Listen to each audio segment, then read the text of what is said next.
Hi, I'm Jade. I'm a survivor of grooming gangs in London.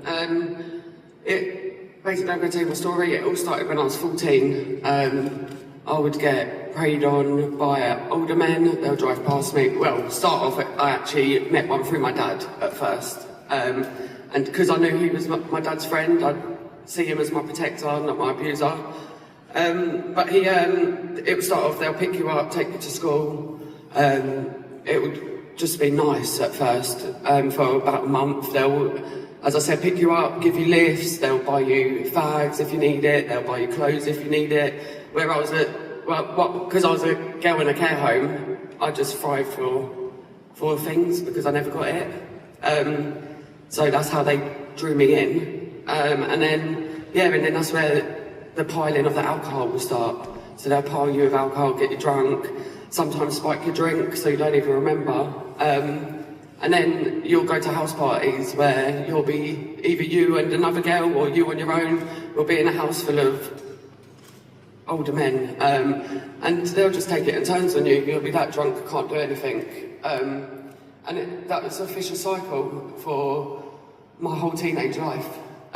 Get past little families, taxi bases, food shops, everything. And then it got to a point, it was really bad, and they'll be picking me up outside my care homes. My carers will be going outside, telling them they're not allowed to be here. The police will turn up, tell them that they're not allowed to be here. Not one arrest has been made. I've been abused by over 100 men, and all of them are still walking free to this day. I've been put on child protection by social services. I've been put on police protection by the police.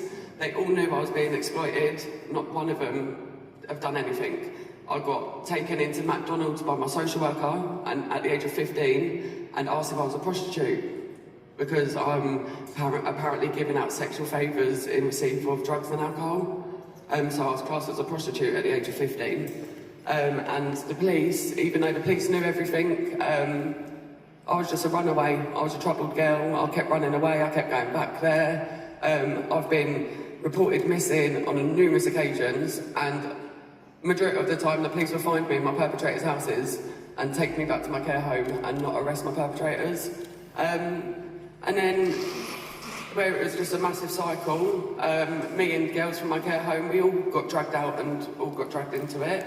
And then at one time a girl came out with me from my care home, which we all went out together, really raped that night, and she went to the police and I ended up being criminalised. I got arrested for taking her to a house party to get raped, even though I was getting raped myself. I just want to make clear there that 2 weeks before, Jade had been a child of 15 and a victim of the highest order within social services. 2 weeks later, she turned 16, and suddenly her friend, who was slightly younger, became a victim, and Jade became a perpetrator. And that changed the course of her life. But in the law, in the UK, you are actually still a child until you're 18. I just think it's really important to make that point, actually. So yes, I was 16 when I got arrested, and it was a very long process. I ended up having to go to court and stand trial. I was meant to stand trial on my own as a juvenile, but they put me in an adult court with the rapists. And out of the 4 rapists that were in the house, only 2 of them got sent to jail.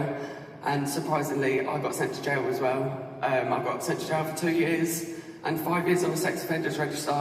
And I'm still to this day classed as a perpetrator, trying to clear my name because I'm actually a victim.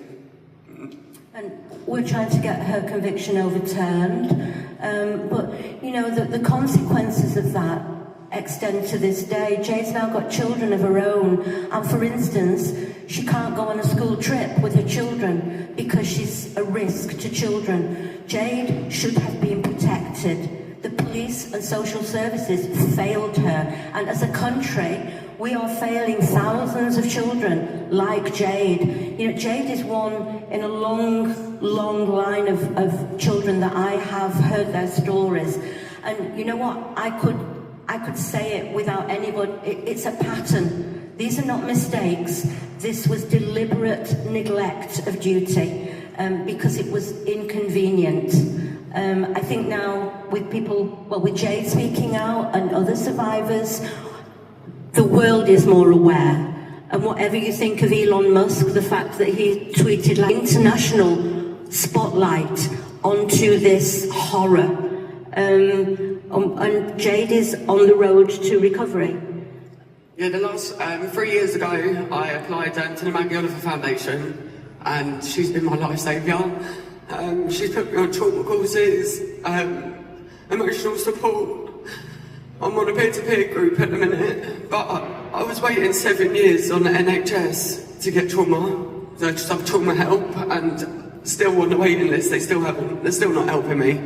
I've received my care files 3 years ago, and like my care files are like that big, and they knew all the abuse that I went through, and no one helped me stop it, no one helped me get away from it.